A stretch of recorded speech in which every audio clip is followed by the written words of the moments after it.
Hello students, welcome to my YouTube channel easy learning. इस video में हम BSIC 133 की बुक जिसका नाम है भारत का इतिहास 1206 से 1707 तक उसके सेकेंड यूनिट के फर्स्ट मोस्ट इम्पोर्टेंट क्वेश्चन पर डिस्कशन करेंगे। और हमारे यूनिट का नाम है दिल्ली सल्तनत की स्थापना, प्रसार और सुदृढ़ीकरण।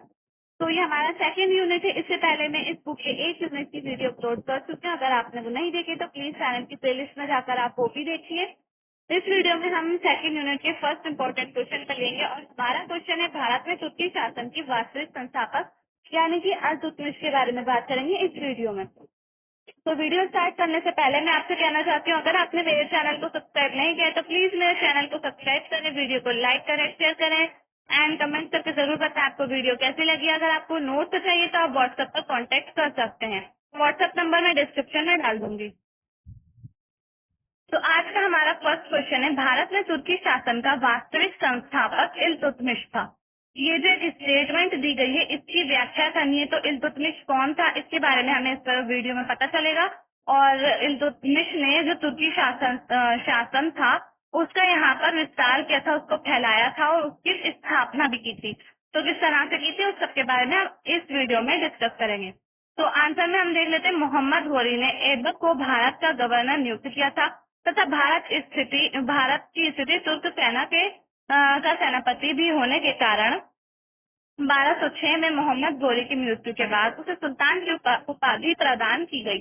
तो ऐबक यानी कि कुतुबुद्दीन ऐबक की बात की जा रही है यहाँ पर। कुतुबुद्दीन ऐबक जो थे वो भारत का गवर्नर था जिसे मोहम्मद घोरी ने नियुक्त किया था उसके बाद, और साथ ही साथ वो तुर्क सेना जो थी उसका सेनापति भी था। तो जब 1206 में मोहम्मद घोरी की मृत्यु हो जाती है उसके बाद कुतुबुद्दीन ऐबक को भारत का सुल्तान बना दिया जाता है। तुर्क जो मोहम्मद घोरी थे और ऐबक था वो तुर्की से आए हुए लोग थे। तो इसलिए इसमें बताया गया है कि तुर्की शासन की स्थापना इन लोगों ने की थी। तो ऐबक को भारत का सुल्तान बना दिया जाता है। इसके बाद हम इसके बारे में पढ़ेंगे। 1210 में लाहौर में ऐबक की मृत्यु हो गई। तो जो कुतुबुद्दीन ऐबक था उसकी मृत्यु हो जाती है 1210 में। और फिर उसके बाद उसका जो बेटा होता है रामशाह वो गद्दी पर बैठ जाता है। उसकी जो है वो शासन में आ जाता है, उसको सत्ता में आ जाता है। उसकी विलासिता और अयोग्यता के कारण तुर्क सरदारों ने शमसुद्दीन इल्तुतमिश को बुलाया। तो इल्तुतमिश जो थे उनका पूरा नाम शमसुद्दीन इल्तुतमिश है और ये जो है वो कुतुबुद्दीन ऐबक के दामाद होते हैं। तो जो कुतुबुद्दीन ऐबक होता है उनका बेटा जो कि गद्दी पर बैठता है, उसको सत्ता मिलती है, वो काफी ज्यादा गलत काम करता है, वो योग्य भी नहीं होता है, विलासिता में डूबा रहता है। तो इसलिए जो तुर्क सरदार होते हैं वो इल्तुतमिश को बुलाते हैं क्योंकि वो काबिल इंसान होते हैं, योग्य होते हैं, इसलिए उनको बुलाते हैं। और सारे कबीलों के सरदार जो है वो मिलकर फैसला करते हैं कि जो इल्तुतमिश है उसको बनाना चाहिए सुल्तान। तो इसमें बताया जा रहा है इल्तुतमिश इलबरी कबीले के सरदार दालम खां का पुत्र और ऐबक का दामाद था। कुतुबुद्दीन ऐबक के दामाद होते हैं और दालम खां जो थे वो कबीले के सरदार थे, उनके बेटे होते हैं। अब यहाँ पर बताया जाएगा इल्तुतमिश और ताजुद्दीन इल्दौज के बारे में। शुरुआत में इल्तुतमिश ने इल्दौज से समझौता कर उसे अपना स्वामी मान लिया, लेकिन जब खारिज के शाह अलाउद्दीन ने 1214 में इल्दौज के गजनी से भगा दिया तो उसने पंजाब पर अधिकार कर लिया। इस पर इल्तुतमिश ने इल्दौज पर चढ़ाई कर दी और तराइन के मैदान में युद्ध हुआ जिसमें इल्दौज हार गया। तो इसमें इल्तुतमिश के बारे में बात हो रही है। पहला जो यहाँ पर तराइन की युद्ध की बात हो रही है, पहले युद्ध में इल्तुतमिश का युद्ध हुआ था इल्दौज के साथ, ताजुद्दीन इल्दौज के साथ। इल्दौज ने जो है वो पूरी तरह से कब्जा करना चाहा था उसके कुछ हिस्से पर। इस वजह से जो इल्तुतमिश था उसने उस पर चढ़ाई कर दी थी, उसके साथ युद्ध किया था और फिर उसको हरा दिया था और उस पर अपना अधिकार स्थापित कर लिया था। अब इसमें सेकंड पॉइंट है इल्तुतमिश और कुबांचा। नसीरुद्दीन कुबांचा ने पंजाब और लाहौर को कब्जे में कर लिया, लेकिन 1217 में लाहौर और पंजाब वापस ले लिया। इल्तुतमिश जो थे उन्होंने 1217 में वापस से पंजाब ले लिया था। नसीरुद्दीन ने पंजाब और लाहौर पर ही कब्जा किया था।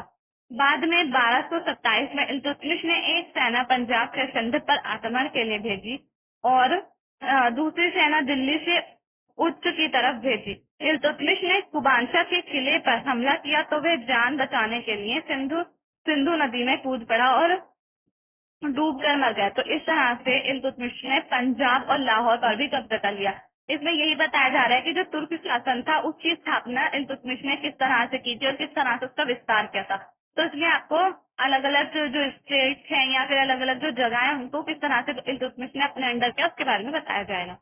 बंगाल में खिलजियों का दमन। ऐबक की मौत के बाद खिलजी सरदार अली मर्दान स्वतंत्र हो गया था।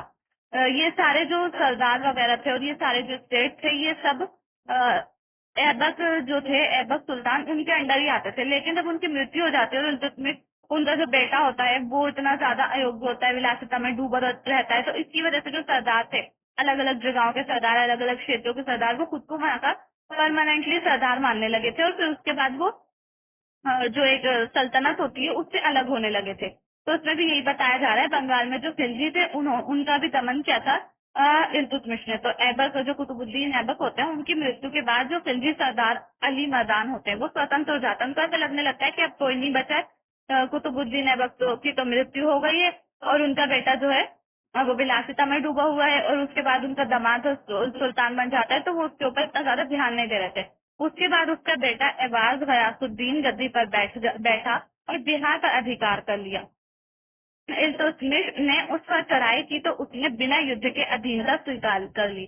तो उसका जो बेटा होता है उसने बिहार पर, और जो उनका बाप होता है मर्दान अली मर्दान, उसने बंगाल पर अधिकार कर लिया था। फिर उसके बाद जब इल्तुतमिश ने उनसे पूछा और उनसे युद्ध करने की कोशिश की तो उन्होंने युद्ध भी नहीं किया, बल्कि बिना युद्ध के ही उनके अंडर आ गए। लेकिन इल्तुतमिश के लौटते ही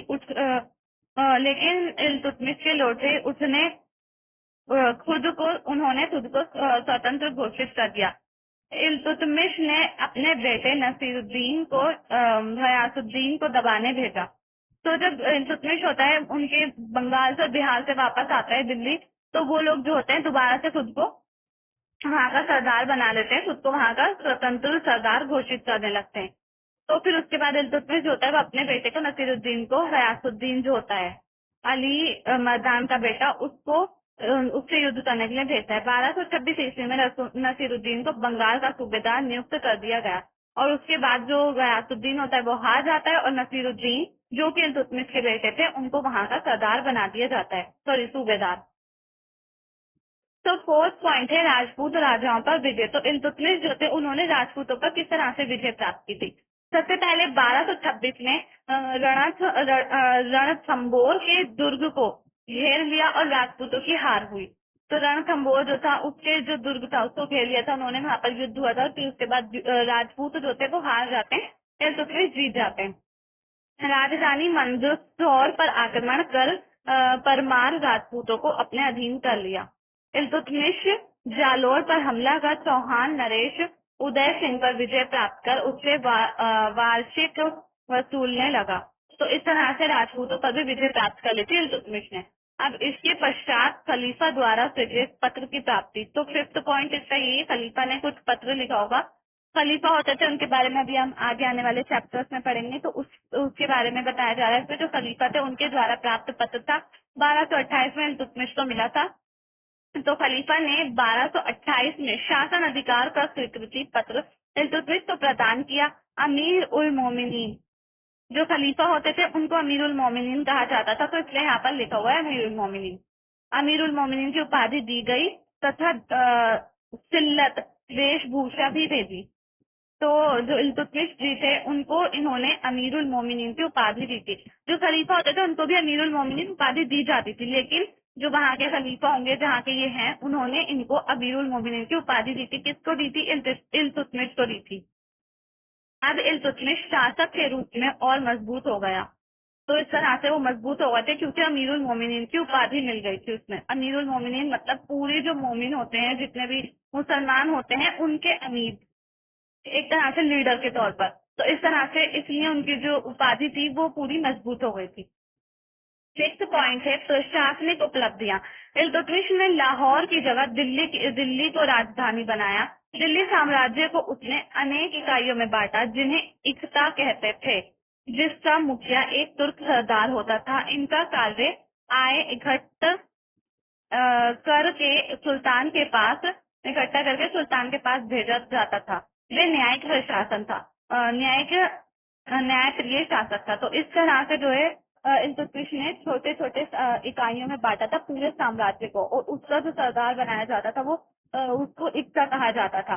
तो इस तरह से जो इल्तुतमिश था वो एक न्यायप्रिय शासक था, वो न्याय करता था।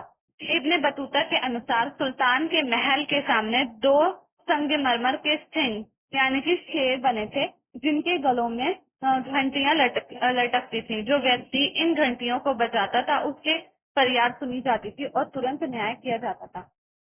तो इस तरह से पूरा जो न्याय तंत्र है या फिर इल्तुतमिश का जो एक साम्राज्य था वो किस तरह से चलाया जाता था उसके बारे में आई होप आपको समझ में आया होगा। बहुत ज्यादा डीपली समझ नहीं आया होगा, लेकिन थोड़ा बहुत आपको जरूर समझ में आया होगा। मैं जानती हूँ क्योंकि ये जो चैप्टर्स होते हैं काफी ज्यादा इजी कह रही हूँ, बहुत ज्यादा हार्ड होते हैं, बहुत डिफिकल्ट होते हैं, आपको समझ में आसानी से नहीं आते, लेकिन थोड़ा थोड़ा आप समझने की कोशिश करेंगे तो आपको समझ में आ जाएंगे। सो गाइस, वीडियो को हम यहीं पर एंड करते हैं। क्वेश्चन हमारा फिनिश हो गया है। सेकंड क्वेश्चन हम नेक्स्ट वीडियो में लेंगे। अगर आपको वीडियो पसंद आए तो प्लीज वीडियो को लाइक करें, शेयर करें एंड चैनल को सब्सक्राइब करना ना भूलें। थैंक